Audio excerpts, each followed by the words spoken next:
you become purified by practice of devotional service, then you can go to the woods. Okay? If you can't find a sangha that's on the level of this this retreat, this master course retreat, 64 rounds, strict celibacy, strict vegetarianism, and so on. If you can't find a sangha on that level, then you should go alone, because you won't be able to become realized any other way. But that's the last resort. There are many, many other things that we should do before we do that. Okay, next question.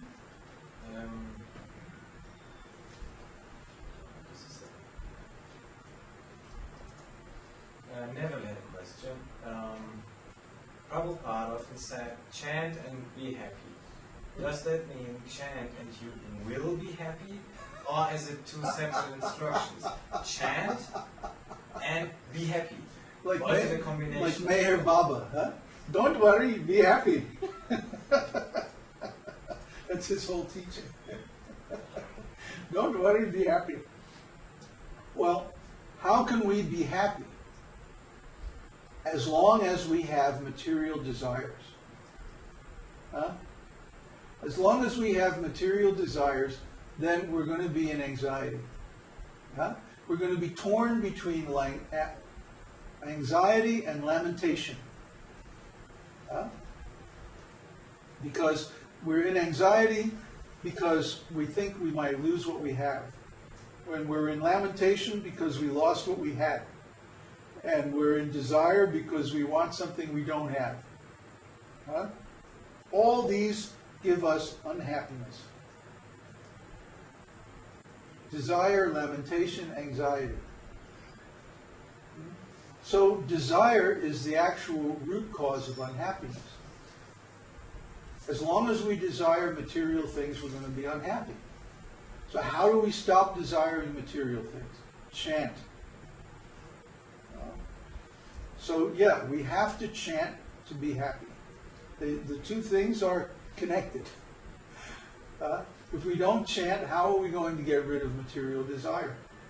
And as long as we maintain that material desire, we're not going to be happy. So chant and then be happy as a result.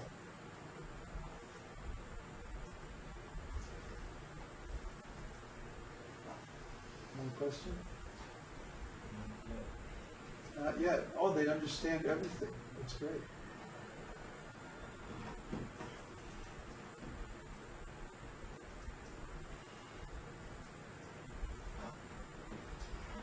Inchi asks,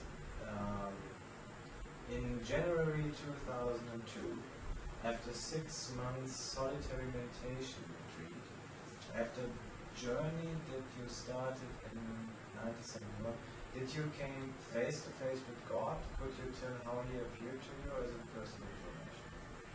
Well, it's pretty confidential. I don't like to go into details. You can listen to my song, You Will Attain Me. That pretty much describes the whole thing.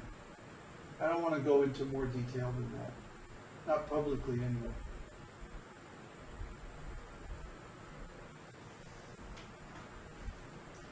But that incident, that experience, was what gave me the confidence to start preaching, to start teaching, to take the role of guru. Otherwise, I had no desire, because I knew I wasn't qualified. I knew I wasn't realized. I didn't have the symptoms. The symptom of realization is that Krishna appears to you. That is the symptom. There may be many nice, saintly people who follow all the religious principles and perform many pious activities and who chant day and night and who do this and do that. But if Krishna has not appeared to them, he has not accepted them as his representative. You see? So that is the experience, or that is the milepost that actually bestows the authority to be guru on someone. And this is mentioned in the scriptures. Guru is one to whom the Supreme Lord has revealed himself. And this is in the Vedanta Sutra, it's in the Upanishads, it's in the Mahabharata, it's in many different scriptures. It doesn't apply to someone who has been nominated guru or elected guru or appointed guru or somehow or other became guru, declared themselves to be guru or something like that. Nobody can declare themselves to be guru. Only Krishna. No committee, no election, no popularity contest, no political device can make a guru. Only Krishna. Because guru is Krishna's representative. So he has to have Krishna's permission. Does that make sense? So guru means someone who has Krishna's permission to represent him. He has the authority, the authorization, rather, to represent Krishna. The real guru is very rare. It's only someone who has attained complete self-realization. But the world needs more gurus. So we're trying to help people attain that state. That's our mission. And we have the highest standards, because only the highest standards will work. Krishna will only appear to those who completely purify themselves of all material desire, of all material activities.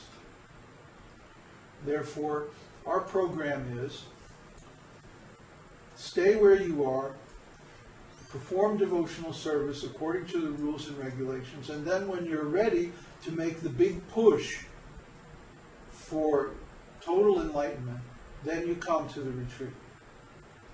In the meantime, help out, support, serve, and practice.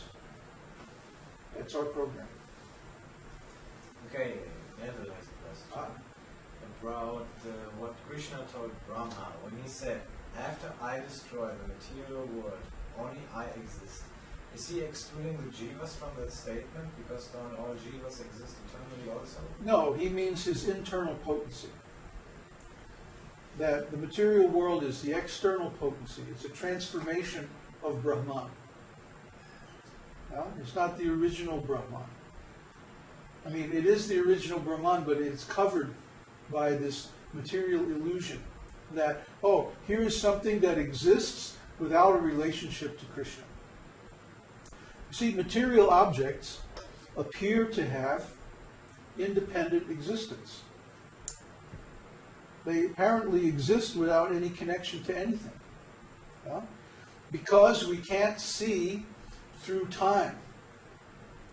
If we could see through time, we would see how the metal for this glasses came from some mine somewhere, and then it was refined and turned into some alloy, and then it was shaped and manufactured into the glasses, and then it was distributed, and then it was sold, and there's so many stages that it went through. And before that,